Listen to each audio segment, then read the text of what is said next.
பொன்னியின் செல்வன் இரண்டாம் பாகம் சுழற்காற்று. அத்தியாயம் 23. நந்தினியின் நிருபம். அன்று மாலை நந்தினி லதா மண்டபத்தில் ஹம்சதூளிகா மஞ்சத்தில் அமர்ந்து நிருபம் ஒன்று எழுதிக் கொண்டிருந்தாள். சில வரிகள்தான் எழுதினாள்.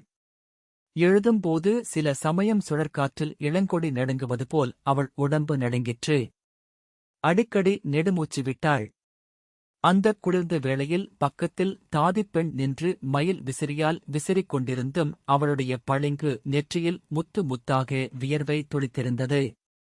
அவள் எழுதிய நிருபமாவது: அரசிளங்குமரா, தயங்கி தயங்கி, பயந்து பயந்து இந்த நிருபம் எழுதத் துணிந்தேன். இராஜ்யத்தின் நிலைமையைப் பற்றி பலவிதமான செய்திகள் காதில் விழுகின்றன. தாங்கள் எதையும் கவனிப்பதில்லை. நோயினால் மெலிந்திருக்கும் தங்கள் தந்தை பலமுறை சொல்லி அனுப்பியும் தாங்கள் தஞ்சைக்கு வரவில்லை. இதற்குக் காரணம் நான்தானோ என்ற எண்ணம் என்னை வதைக்கிறது. தங்களை ஒருமுறை சந்தித்தால் எல்லாச் சந்தேகங்களையும் போக்கிவிடுவேன். அதற்கு திருவுளம் இறங்குவீர்களா? தஞ்சைக்கு வர விருப்பமில்லாவிட்டால் கடம்பூர் சம்புவரையர் மாளிகையில் சந்திக்கலாம். நான் இன்று தங்கள் பாட்டியின் ஸ்தானத்தில் இருக்கிறேன். நாம் சந்தித்துப் பேசுவதில் என்ன ஆட்சேபம் இருக்க முடியும்?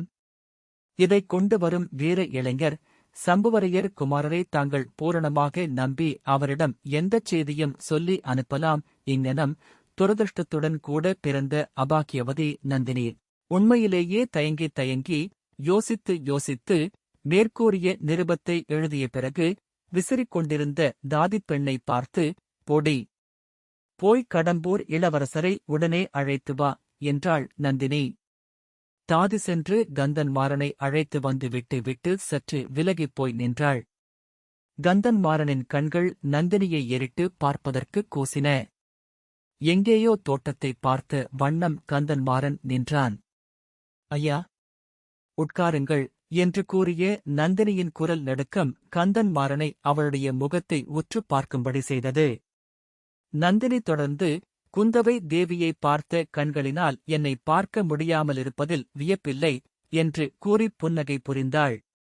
அந்தச் சொற்கள் கந்தன்மாறனுடைய நெஞ்சைப் பிளந்தன. அவளுடைய புன்னகையோ அவனுடைய தலையை கிறுகிறுக்கச் செய்தது. தட்டத் தடுமாறி, "1000 குந்தவைகள் ஒரு நந்தினி தேவிக்கு இணையாக மாட்டார்கள்" என்றான். "ஆயினும் இளைய பிராட்டி விரலை அசைத்தால் வானுலகம் சென்று இந்திரனுடைய சிம்மாசனத்தைக் கொண்டு வந்து விடுவீர்கள். நான் வருந்தி வேண்டிக் கொண்டால் உட்காரக்கூட மாட்டீர்கள்." கந்தன்மாறன் உடனே எதிரிலிருந்த மேடையில் உட்கார்ந்து, "தாங்கள் பணித்தால் பிரம்மலோகம் சென்று பிரம்மாவின் தலையை கொய்து கொண்டு வருவேன்" என்றான். நந்தினி நடுநடுங்கினாள். கந்தன்மாறனை பாராமல் வேறு பக்கம் பார்த்துக் கொண்டு, "பரமசிவன் கொய்தது போக பிரம்மாவுக்கு மிச்சம் 4 தலைகள் இருக்கின்றன. தாங்கள் இன்னொன்றைக் கொய்தாலும் பிரம்மா பிழைத்துப் போவார்" என்றாள். "தேவி, வேறு எது வேண்டுமானாலும் சொல்லுங்கள். ஆனால் குந்தவை தேவியைப் பற்றி மட்டும் என்னிடம் புகழ்ந்து பேச வேண்டாம். சிநேகித துரோகியான வந்தியத்தேவனுக்கு அவள் பரிந்து பேசியதை நினைத்தால் என்னுடைய இரத்தம் கொதிக்கிறது" என்றான் கந்தன்மாறன். "ஆனாலும் இன்று காலையில் தங்களுடைய கற்பனாசக்தி அபாரமாயிருந்தது என்னவோ உண்மைதான். தங்களுக்கும் தங்கள் நண்பனுக்கும் நடந்த துவந்த யுத்தம் பற்றி எவ்வளவு கற்பனையாக பேசினீர்கள்" என்று நந்தினி கூறிய வார்த்தைகள் கந்தன்மாறனுக்கு சிறிது வெட்கத்தை உண்டாக்கின. அவனைச் சந்தித்தது எப்படி என்பதற்கு ஏதாவது சொல்ல வேண்டும் அல்லவா? அதனால் சொன்னேன். "அவன் என்னை முதுகில் குத்தியது என்னமோ உண்மைதானே" என்றான். "ஐயா, அன்று நடந்ததையெல்லாம் தாங்கள் மறுபடியும் ஒரு தடவை ஞாபகப்படுத்திக் கொண்டு பார்ப்பது நல்லதல்லவா" என்றாள் நந்தினி. "தாங்கள் கூட என் வார்த்தையை சந்தேகிக்கிறீர்களா என்ன?" "சந்தேகிக்கவில்லை. ஆயினும் தாங்கள் சில விஷயங்களை மறந்துவிட்டிருக்கிறீர்கள். வந்தியத்தேவனை என்றைக்காவது ஒரு நாள் சிறைப்படுத்திக் கொண்டு வருவார்கள். அப்போது தாங்கள் அவன் மீது சாட்டும் குற்றம் உண்மை என்று ருசுவாக வேண்டும் அல்லவா? அதில் எனக்கு ஒன்றும் சிரத்தை இல்லை. அவனை இன்னமும் மன்னித்துவிடவே விரும்புகிறேன். தங்களுடைய பெருந்தன்மையை பாராட்டுகிறேன். ஆயினும் நமக்குள் உண்மையை நிச்சயம் செய்து கொள்வது நல்லது. அன்றிரவு நடந்ததையெல்லாம் மீண்டும் ஒருமுறை ஞாபகப்படுத்திக் கொண்டு பாருங்கள். நிலவறையின் வழியாக தாங்கள் வந்தபோது பழுவேட்டரையரையும் என்னையும் வழியில் சந்தித்தீர்கள். தங்களுக்கு அது நினைவிருக்கிறதா? நன்றாய் நினைவிருக்கிறது. என் உடம்பில் உயிர் உள்ள வரையில் அதை நான் மறக்க முடியாது.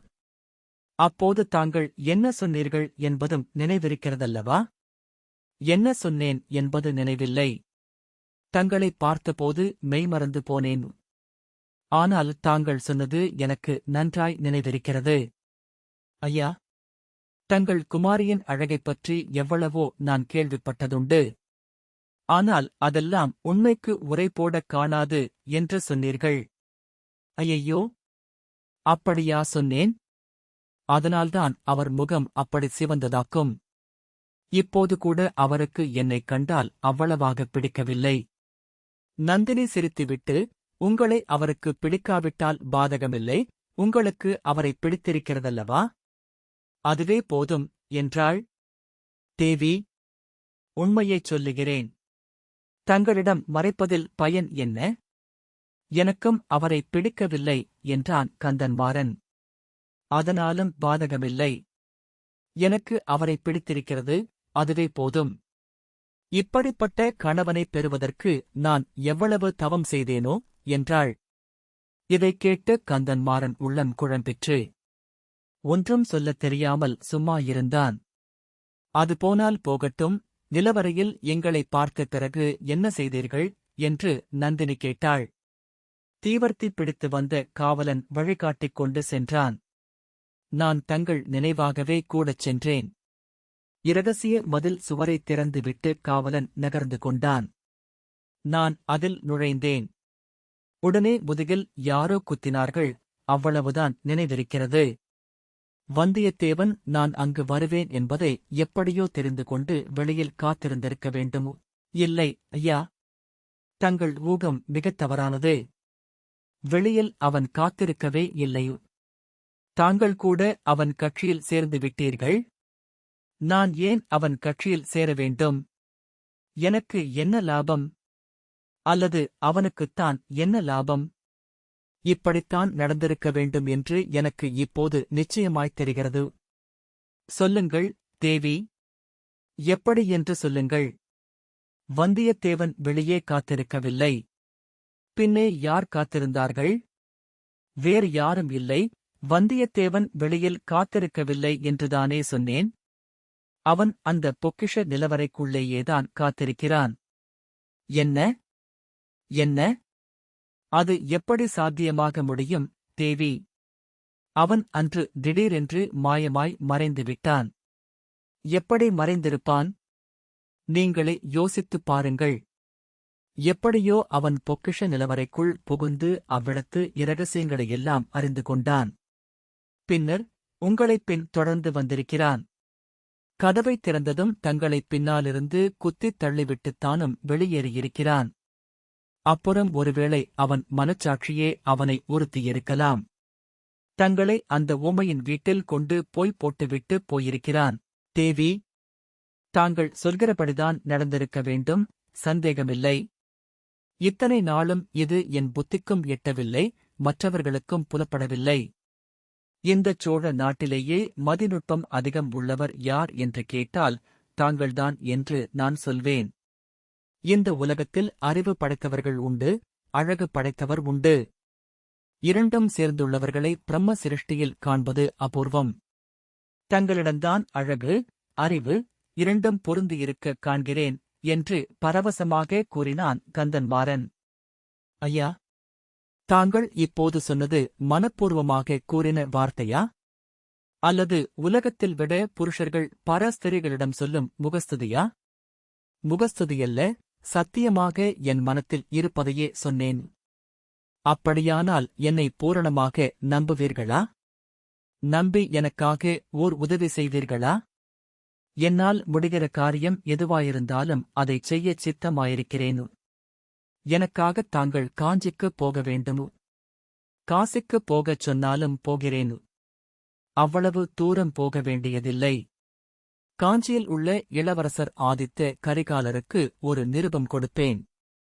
அதை அவரிடம் சேர்ப்பிக்க வேண்டும். சேர்ப்பித்துவிட்டு அவரை தங்கள் கடம்பூர் அரண்மனைக்கு விருந்தாளியாக அழைக்க வேண்டும். தேவி, இது என்ன வார்த்தை சொல்கிறீர்கள்? தங்கள் கணவரும் என் தந்தையும் மற்றும் பல சோழ நாட்டுப் பிரமுகர்களும் இராஜ்யத்தைப் பற்றிச் செய்து வரும் ஏற்பாடு தங்களுக்குத் தெரியாதா? நன்றாய் தெரியும். அதைவிட இன்னும் சில செய்திகளும் தெரியும். ஐயா, தங்கள் குடும்பமும் என் குடும்பமும் மற்றும் பல பெரிய குடும்பங்களும் பெரும் அபாயத்தின் வாசலில் நின்று வருகின்றன. அதற்குக் காரணம் யார் தெரியுமா? சொல்லுங்கள் தேவி. இன்று மத்தியானம் இங்கு விருந்தாளியாக வந்திருந்தாளே அந்தப் பாதகிதான். ஐயையோ, இளைய பிராட்டியையா சொல்கிறீர்கள்? அந்த நாக பாம்பைத்தான் சொல்கிறேன். பாம்பின் கால் பாம்பு அறியும். குந்தவையின் சூழ்ச்சி இந்த நந்தினிக்குத்தான் தெரியும். உம்முடைய சிநேகிதன் வந்தியத்தேவனை அவள் இலங்கைக்கு அனுப்பியிருக்கிறாள்.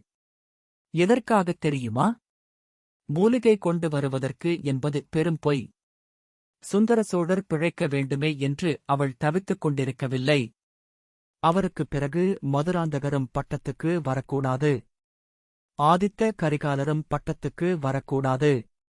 அவளுடைய அருமைத் தம்பி அருள்மொழிவர்மன் வரவேண்டும் என்பது அவள் எண்ணம். அருள்மொழிவர்மன் பட்டத்துக்கு வந்தால் இவள் இஷ்டம்போல் ஆட்டி வைக்கலாம். அப்புறம் சோழ சாம்ராஜ்யத்தின் சக்கரவர்த்தினி குந்தவை தேவிதான். சக்கரவர்த்தி யார் தெரியுமா? உங்கள் சிநேகிதன் வந்தியத்தேவன். ஆகா, அப்படியா? இதை எப்படியாவது தடுத்தே தீர வேண்டும். என் தந்தையிடமும் பழுவேட்டரையர்களிடமும் உடனே சொல்ல வேண்டும். அவர்களிடம் சொல்லிப் பயன் இல்லை. அவர்கள் நம்பமாட்டார்கள். குந்தவையின் தந்திரத்தை மாற்றுத் தந்திரத்தால் வெல்ல வேண்டும். நீர் உதவி செய்தால் வெல்லலாம். கட்டளையிடுங்கள் தேவி. இதோ இந்த ஓலையை சர்வ ஜாக்கிரதையாக கொண்டு போய் காஞ்சியில் ஆதித்த கரிகாலரிடம் கொடுக்க வேண்டும். கொடுப்பீர்களா என்று சொல்லிக் கொண்டே ஓலைச்சுருளையும் அதை போட வேண்டிய குழலையும் நீட்டினாள்.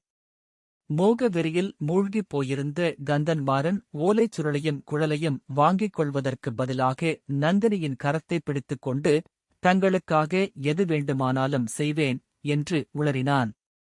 அச்சமயம் சடசடவென்று ஒரு சத்தம் கேட்டது. பழுவேட்டரையர் அரண்மனையிலிருந்து லதா மண்டபத்துக்கு வரும் பாதையில் விரைந்து வந்து கொண்டிருந்தார். திடீரென்று எதிர்பாராமல் வந்தவரைக் கண்டு தாதிப்பெண் திடுக்கிட்டு விலகி நின்றாள். அங்கே மண்டபத்தின் விட்டத்திலிருந்து தொங்கி ஆடிய ஒரு முக்கோணத்தில் ஒரு பெரிய கிளி ஒன்று சங்கிலியால் பிணைத்து வைக்கப்பட்டிருந்தது. வந்த வேகத்தில் பழுவேட்டரையர் தம்மையறியாமல் அந்த கிளியை கையினால் பற்றினார். அவருடைய மனத்தில் இருந்த வேகம் அவருடைய கையின் வழியாக பாய்ந்தது. கிளியின் சிறகுகள் சடசடவென்று அடித்துக் கொண்டன. பழுவேட்டரையரின் கொடூரமான பிடியை தாங்க முடியாமல் கிளி கிரிச்சிட்டது.